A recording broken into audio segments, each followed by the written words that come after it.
Bismillahirrahmanirrahim. Assalamu alaikum. So this is the fourth video of the programming fundamentals playlist, and in this video we are going to discuss about the data types. And data type is very important concept in the programming, and in every programming language you will find the concept of data type, and data type is very important concept. Without wasting any time, let's discuss about the data type. In the last video we discussed about the variables, like we discuss about this is a variable, this whole known as a variable. Then we discuss about its parts, like int is an identifier and it's the value. So in this video we are going to discuss data type. What is the question actually about the data type? How can we understand that when to use which data type? Okay, so the answer is you have to use data type according to your data. It's simple. Okay, if you are going to store number, then use int. If you are going to store a single character, then use char. And if you are going to use store combination of character, then you should use string. Okay, so here I am going to write some data types, and you can say here I am going to write some data which we can store in the program or in the variables in the during coding. Okay, so the first is very common, which is number. We can store number, we can store character like a, we can store a string which is actually the combination of character, and we can also store here a date and time, and okay, we can also store date and time. Okay, and we can also store float values or decimal values which have point value, decimal values. Okay, we can also store. Okay, so that's actually the general data we can store in the variables or in the programs that we are going to execute or we are going to build. Okay, so number, there is a variation in the number, so I am going to discuss about it. So number, we can store a simple whole number like 54. Okay, this is a case, this can be a case that we are storing a whole number in the variable, or our program is using a whole number. Then we can use this can be a case. Okay, I will mention the data type so for this later. Okay, so this can be the case. The whole number is we can store in the variable. There can also be a case we can store float values which have some decimal values, and there can also be a case in the numbers that we may have to store some larger decimal values, and that's all. There is a case that we are storing a simple character like a, I already mentioned here. This is simply a case that we are storing a combination of characters, and combination of characters, this also includes address, like address contains numbers and the combination of characters also. Okay, so if there is any kind of background noise, then I really apologize for it. It's a construction site where I am recording this video, but the knowledge can be taken or given from anywhere. Okay, so this is actually a combination of characters, and this can also contain any number like this. Okay, so I will discuss about this data type later. And date and time, and you know that date and time like this. Okay, so you can also store decimal values that I already discussed in the numbers. Okay, so which kind of data types which we should use? Okay, I said that that it's completely depend upon your data or value which you are going to store in your variable. Okay, if you are going to store a whole number, then you should use simply int, and then you can store your whole number. If you are going to store some decimal points value, then you can use float. This is actually the case of C++ data types, and C+ data types are actually, you can say that it's general data types. It can be found in any programming language. Okay, so there are some rare languages which don't have such type of data types because they are they are very much advanced, and they just allow us to write our data, and they will judge which kind of data we are storing. Okay, but they are advanced. We are discussing fundamentals. Okay, so that's why we are discussing it in C++, and C++ has these data types, and most of the languages has this data type, like Dart. Dart is actually the programming language by the Google, and the Dart is very similar to the C++, and it has the data types like int, float, etc. So this data type is actually the thing which I want to mention here, that this data type will be remain same in other languages with the little bit changes. Okay, you don't have to worry about that. Okay, so float is used to store some decimal values like this. We can store here like this. Okay, so there is also a case when you want to more decimal values, as I mentioned above. Okay, so here there may be a case of like that. Okay, more decimal. Okay, so there might be a case you want to store a character. Okay, character mean a single character, like you want to mention a grade of a subject, grade A, B, C, X, something like that. Okay, so grade can be this A. Okay, so see, this is a single character. Okay, so you can use simply a char data type. Okay, so next to it we can store our name, and we can store our address. Let me give you an example of address. Okay, so address is actually the combination of characters and the numbers, as I mentioned here, Talha 123. So this is a combination of characters and numbers. So for this we can use a string data type. String data type is you allow us to store like this, any numbers, anything. Okay, like numbers, collection of characters. Okay, string allows to. Okay, so string, here is an error, because C++ has no any kind of string data type by default, but we can use it by using the header file. I am not using header file here, so that's why its compiler is giving a syntax error. Okay, it is saying that there is no any kind of identifier like string. Okay, so here the thing I want to mention, or I want from you to understand, that string is a data type which is used to store this kind of values. Okay, so here was some interruption, so really sorry for it. Okay, so again continue. We was here, and I was saying that this is not default, but we can use header file in the C++ for using it, which is used to store numbers and characters, collection of characters actually. Okay, so this is the case of string. Okay, so the question arises here, that if we have double data type, which allow us more flexibility, that we can store here a whole number, we can store here a small decimal values or a long decimal values, then why should we use int, why should we use float instead of double? We should use double instead of int and float. Okay, so the question arises here, why we should not use double instead of int and float? Okay, so the thing I want to mention here, that the this data type takes a memory. Okay, takes your RAM.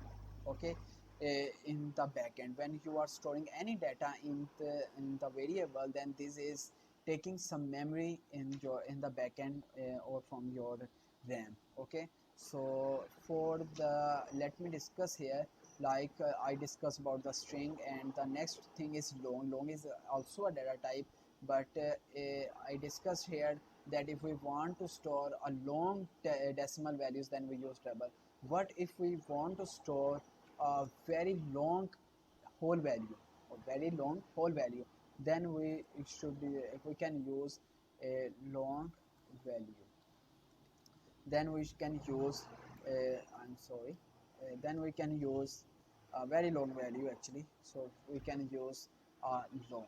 Long is used to store a very long whole value. Okay, so this is actually the case. Okay, so the long takes 8 bytes. Okay, in the memory, 8 bytes in the memory. What I mean by the 8 bytes in memory, actually whenever we make a variable, it takes some memory in it takes some storage or memory in the backend or in the RAM. Okay, so RAM is limited. Okay, it's vary from PC to PC, but the RAM is always limited. We have to manage it. Okay, and we can manage it by consuming the memory which we need. Okay, we should not use the memory which we are not going to, or which our program which the program which is not going to use that particular memory. Like, let me give you an example. uh, Here, like, I have to store an integer value like 54, yeah, 42. Okay, we have to store a 42 value in the variable like a. Okay, but if I change its data type, like this data type is actually taking 4 bytes in the memory. Okay, I mentioned here it takes 4 bytes in memory, it takes 8 bytes in memory, float takes 4 bytes in memory, actually uses 4 bytes, 4 bytes, 8 bytes actually. Double uses 8 bytes, bool use 1 byte, and char use 1 byte. I forget to mention the bool data type. Let me discuss it also. Like, there is also a data type bool from which we can for which we can use for storing a single value like true, or we can store a false at a single time. Okay, so this is also a data type in the C++, and this can be used in the during coding or writing a program. Okay, so where was I? Actually, I was discussing that if I want to store a simply a short whole value, then I can use int. But instead of int, I can also use a long instead of using int, and then it will take 8 bytes in memory. Okay, so this variable only needs actually a small number of bytes in the memory for storing, but we are using long, and then it takes 8 bytes in memory, which will be unusable in the memory, and which will cause for the lag of your computer or slow your computer. Okay, so this is actually the case. Memory is limited. We have to use particular data type which is actually very close to the data which you are going to store in the variable. This is actually the case why we are using int, long, float, double, char, string, bool, etc. Okay, this is actually the case for managing the memory, in an efficient way. Okay, so this is actually the case. And the other thing I want to mention here, that I mentioned here, 8 bytes, long takes 8 bytes, int takes 4 bytes, float takes 4 bytes, and these sizes actually I mentioned here according to the 64-bit architecture. There are two common architecture: 32-bit system architecture and the 64-bit system architecture, which is commonly available in every home for the personal computers. Okay, so here I am mentioning the very common use architecture like 64-bit architecture, but these sizes may get changed according to your system architecture. Like, maybe you are using the system of 32-bit, then these sizes may get changed. Okay, you can Google it and search for it. Okay, so that's all for I think. Yeah, the other thing I want to mention about the character data type. Actually, the character data type is a little bit different from all of the above data types. Okay, so what is the difference actually? When we are storing a character in the char data type, and then we suppose we are print. Okay, this is actually the not syntax of C++, but I am using it for just clarifying it to you. Okay, so I am saying print grade. Okay, so grade is a variable which has a value or data a.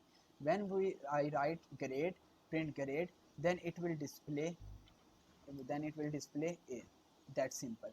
But the char data type can also store numbers. Okay, can also store numbers. And when we display, okay, when we display the this particular uh, variable, which is actually has a data type char and storing the value which is actually the number, which is actually not a char character, and we are storing it in the char data type, then what will happen? Then there is no any kind of syntax error or a compile time error. Okay, there is nothing like that. it will show, it will output A. Okay, so what is the problem, or what is the procedure which is going at the back end of char data type? Actually, the char data, whenever we are storing a number in the char data type, it will show, or and then we show it or print it on the screen, then it will use the particular integer value into the ASCII. If you are not familiar with the ASCII, then you can go and search for it. But ASCII is simply, you can say, it has a characters against values, you can say. But you can google it on the for deep learning for it. Okay, so but the case is, it has characters against numbers. Like I am storing 65 in the grade variable, then the character char data type will think, okay, I am storing integer. Then it will go in the ASCII table and check what is the value of ASCII in the character. Then it will print that value, and the 65 value in the ASCII is A. That's why we have A here. If we write 66, I think in the ASCII table it is B. So this will show us B.